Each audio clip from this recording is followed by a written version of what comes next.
Marhaba, Ana Steven Gerrard. Ana El Etifaki. See you soon.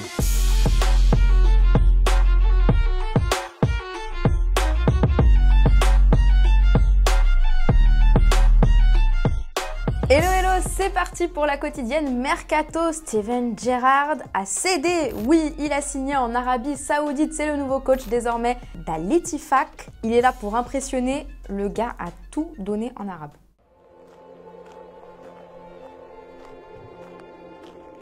Ana Jahez. Hala El Etifaq.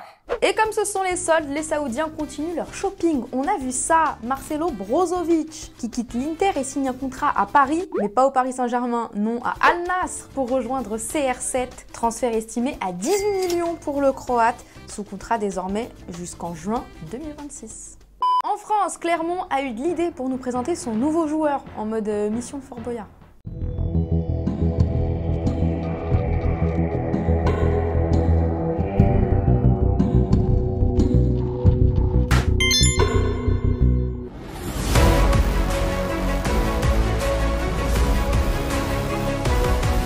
Et oui, le Lyonnais Habib Keita a rejoint pour 4 saisons les Clermontois qui étaient déjà sur lui en janvier dernier. Le milieu de 21 ans laisse à l'OL 1,2 million d'euros en contrepartie, plus 1 million de bonus et 20% de plus-value à la revente. Voilà, tout le monde est content comme ça.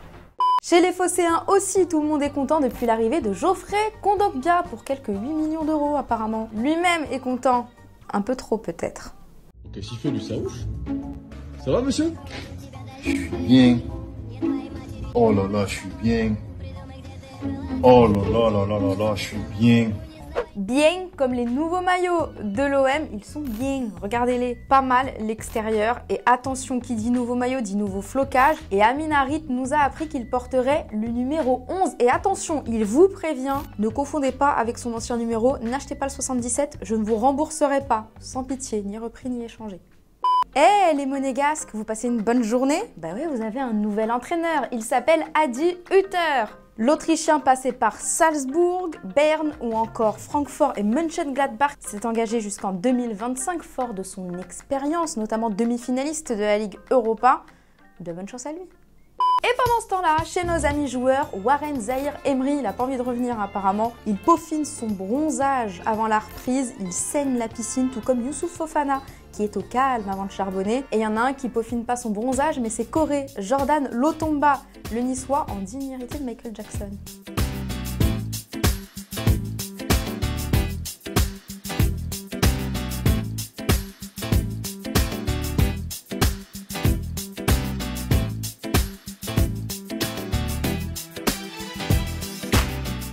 Tant qu'on y est, je voulais absolument vous parler de ça aujourd'hui. Ce sont les résultats du bac. Désolé et bon courage à tous ceux qui ne l'ont pas eu, mais surtout félicitations à tous les bacheliers. Spéciale dédicace à Fina Mori. Les études, c'est super important. Et il y a un joueur qui l'a compris, c'est Maxwell Cornet. On lui dit un grand bravo puisqu'il a validé son master, l'ami ivoirien, qui suivait une formation à distance dispensée par l'école de commerce de Lyon. Si ça peut inspirer ses collègues, ce serait merveilleux. On peut allier sport et études.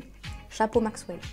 Et c'est l'heure des rumeurs. Allons du côté de Paris pour changer. Il n'est même pas encore arrivé qu'il y a déjà des bruits de couloir sur sa relation avec Luis Campos. Selon l'équipe, Luis Enrique aurait des désaccords avec le conseiller sportif du club qui souhaiterait conserver le staff qu'il a mis en place, tandis que le technicien souhaiterait débarquer avec ses propres adjoints. Alors on se dit les gars, faudrait d'abord trouver un accord avec Christophe Galtier pour qu'il quitte le club avant de parler de Luis Enrique. Mais c'est fait. Terrain d'entente trouvé. Comme quoi tout vient à point, à qui c'est attendre. Et bonne nouvelle pour les Parisiens qui pourraient avoir un petit chèque très bientôt. À en croire RMC Sport, Al-Shabaab, 4e du championnat saoudien la saison dernière, souhaiterait Mauro Icardi. 20 millions d'euros seraient proposés au PSG. Franchement, ça vaut pas le coup de s'en priver. Avant de se quitter, qui est sur les tablettes du Bayern à votre avis? Un certain Harry Kane, à qui il reste 1 an de contrat. Sky Sports révèle que le board bavarois ne lâche pas l'affaire malgré le souhait de Tottenham de le conserver. Le président des Spurs, Daniel Levy, ne voudrait pas s'en séparer pour moins de 116 millions d'euros. C'est 100 millions de livres à peu près. Vous savez ce qu'il vous reste à faire les Munichois? Faire chauffer la carte bleue. Et moi je vous pose la question du jour. Où selon vous doit signer et jouer Harry Kane? Est-ce qu'il doit rester chez les Spurs ou prendre son envol? Vous nous dites tout et demain on sélectionnera 2 commentaires. Et hier, je vous demandais si Marcus Thuram avait fait le bon choix en rejoignant la Serie A. Soso, tu penses que c'est le cas, mais que c'est surtout un bon choix pour l'Inter, parce que son profil convient à l'effectif et à leur style de jeu. Oscar, t'aurais préféré le voir à Paris, mais pour toi, la Serie A lui ouvrira plus de portes. On le lui souhaite en tout cas. Voilà, c'est la fin de la quotidienne Mercato. La bonne nouvelle, c'est qu'on se retrouve demain avec toujours plus de rumeurs, d'officialisation et de pendant ce temps-là. Allez, à demain, ciao.